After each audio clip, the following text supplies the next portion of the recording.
Wall Street Journal is reporting that 186 banks have similar risks as Silicon Valley Bank. And this is quite worrisome. Small US banks have borrowed $164 billion from the Federal Reserve in the last few weeks. The prior record was $111 billion in 2008. And this is how that looks on a chart. Clearly, we are way above that. Now, if you take inflation into consideration, maybe it's not that bad as 2008, but see how in 2008 we sort of had a slow start and then we really got moving, but here we just sort of jumped immediately.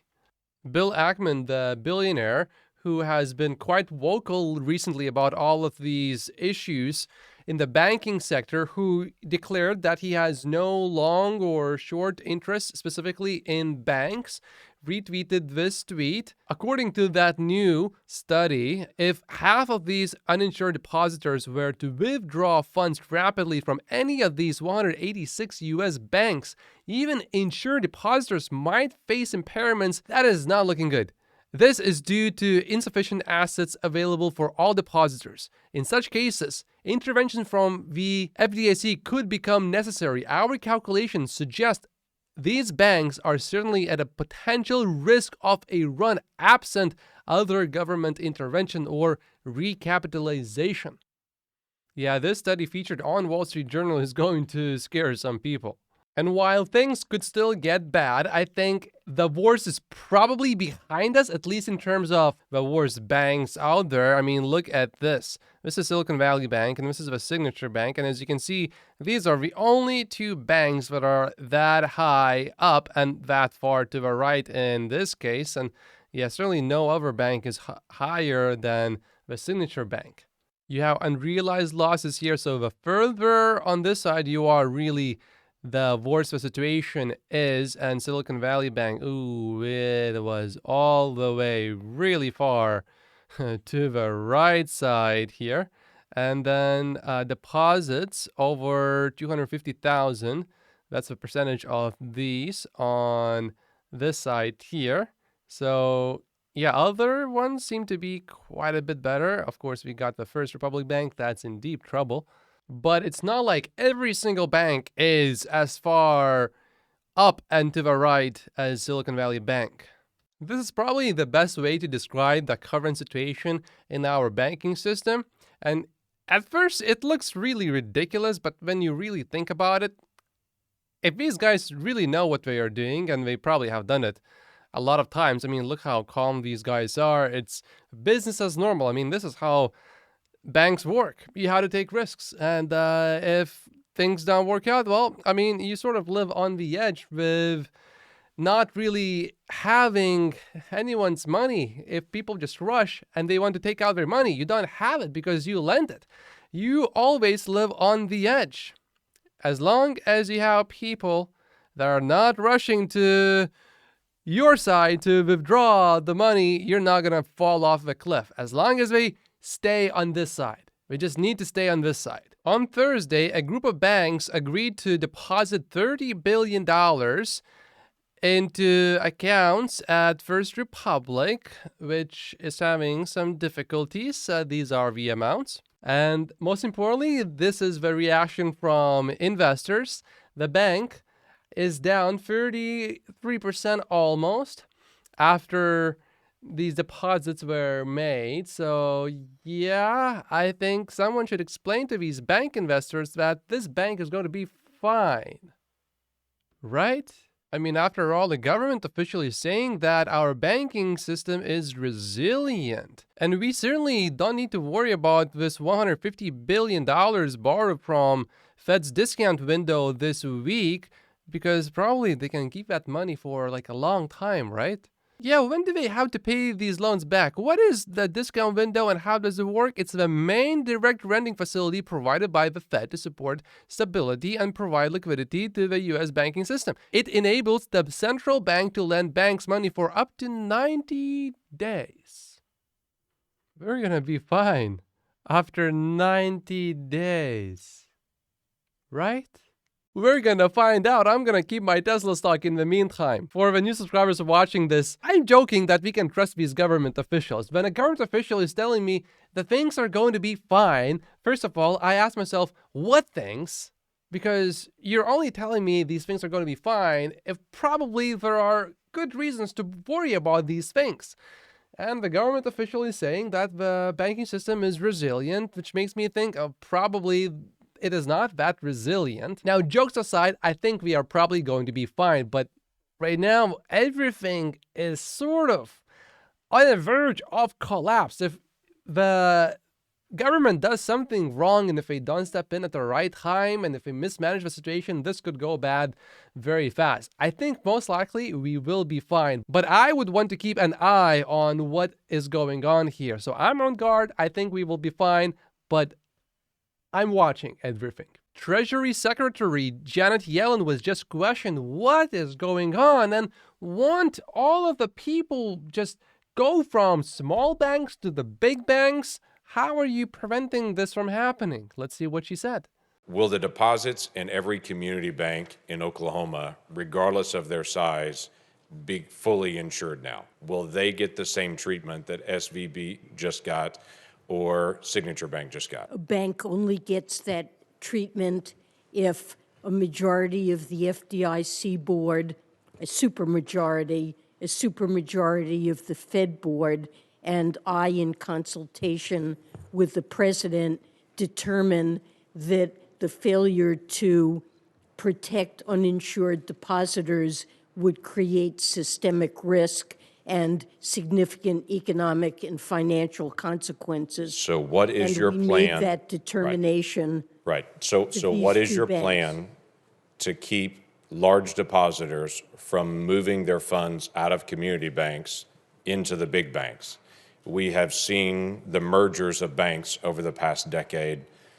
I'm concerned you're about to accelerate that by encouraging anyone who has a large deposit in a community bank to say, we're not going to make you whole, but if you go to one of our preferred banks, we will make you whole at that point.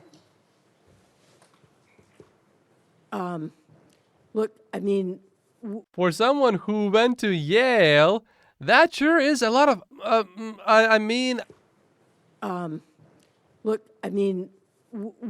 that's certainly not something that we're encouraging. That is happening right now. ooh, I felt that. That is happening because depositors are concerned about the bank failures that have happened and whether or not other banks could also No, fail. it's happening And because you're it's- fully insured no matter what the amount is if you're in a big bank. You're not fully insured if you're in a community bank. Well, That's basically right, because they would not let a systemically important bank just go under and bring the whole economy down. So, yeah, in practice, you are really fully insured if you bank with a systemically important bank. you're not fully insured. And You the big- were at Signature, and the it big- just barely met that threshold. You were at Signature. Well, we felt that there was a serious risk of contagion that could have brought down and triggered runs on many banks. And that's something, given that our judgment is that the banking system overall is safe and sound, depositors should have confidence in the system, and we took these actions. I think what she is sort of trying to say here is that this could have been the list of banks that would have failed. I mean, the list just keeps on going and going and going. It just doesn't end. Yeah. But certainly the current policies are pushing everyone from small banks to big banks because all the big banks are practically insured because they are too big to fail. But small banks are not. And because many people are still concerned, is there going to be another bank run? Just to be safe, they are moving their money from small banks to big banks anyway, because there's no downside to it, really. Bill Ackman thinks that First Republic Bank is a fairly good bank. It was well managed. That's what he says. And it's just suffering from this bank run because everyone is scared. There could be other banks just like that. Has been reported publicly that SVB had a large number of Chinese investors that are there, including some that were companies directly connected to the Chinese Communist Party. Will those individuals, companies, entities, and investors that are Chinese investors be made whole based on assessments in my banks in Oklahoma? So what I'm asking is, will my banks in Oklahoma pay a special assessment to be able to make Chinese investors whole from Silicon Valley Bank? Uninsured investors will be made whole in that bank, and I suppose that could include foreign depositors, but I don't believe there's any legal basis to discriminate among uninsured. That sounds like a new talking point in the next election. Taxpayers are giving away money to foreigners. Yellen has apparently pushed the systemically important banks to recycle some of the deposits they received from First Republic back into First Republic Bank for 120 days. The result is that First Republic Bank default risk is now being spread to our largest banks, spreading the risk of financial contagion to achieve a false sense of confidence in First Republic Bank is a bad policy. The systemically important banks would never have made this low return investment in deposits unless they were pressured to do so and without assurance that FRB deposits would be backstopped if it failed. The market has responded to this fictional vote of confidence with a 35% aftermarket decline in FRB stock. First Republic Bank is no Silicon Valley Bank. It is a well-managed, well-capitalized, high-service bank with good assets that is beloved by its clients. It is caught up in a bank run due to no fault of its own. It does not deserve to fail. We need a temporary system-wide deposit guarantee immediately until expanded and modernized and FDIC insurance system is made widely available. The press release announcing $30 billion of deposits raised more questions than it answers. Indeed.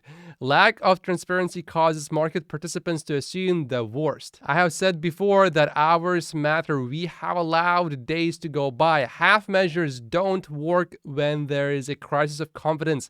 Again, I have no investments, long or short, in the banking sector. I am simply extremely concerned about financial contagion risks spiraling out of control and causing severe economic damage and hardship. We need to stop this now. We are beyond the point where the private sector can solve the problem and are in the hands of our government and regulators. Tick tock, says Bill Ackman. So yeah, that didn't really quite work as intended. We have some news though. I am hearing that Bank of America is going to buy Signature Bank on Monday unless and until we can protect uninsured deposits, the cost of capital is going to rise for smaller banks, pushing them to merge or be acquired by the systemically important banks. I don't think this is good for America. We want competition. These are interesting times we live in, and this is the Tesla stock buying opportunity explained by Elon Musk. My name is Matt Posius. Like and subscribe if you haven't yet, and I will see you in the next video. Thank you so much for watching.